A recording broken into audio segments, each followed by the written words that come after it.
আসসালামু আলাইকুম ওয়া রাহমাতুল্লাহি ওয়া বারাকাতুহু। সকল প্রশংসা মহান রব্বুল আলামিনের দরবারে, তার দয়ায়। আজকে আমি আপনাদের সামনে ছোট্ট একটি গল্প উপস্থাপন করতেছি। পবিত্র হজ পালন করতে পৃথিবীর বিভিন্ন দেশ থেকে হাজী সাহেবরা এখন পবিত্র মক্কা মদিনায় অবস্থান নেওয়া শুরু করেছেন।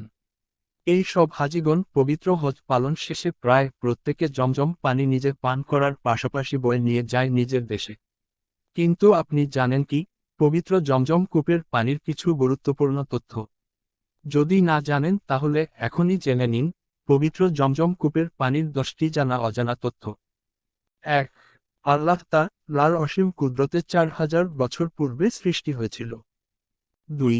ভারী মোটরের সাহায্যে প্রতি সেকেন্ডে 8000 লিটার পানি উত্তোলন করার পরও পানি ঠিক সৃষ্টির সূচনাকালের ন্যায়। 3. পানির স্বাদ পরিবর্তন হয়নি, জন্মায়নি কোন ছত্রাক বা শৈবাল। 4.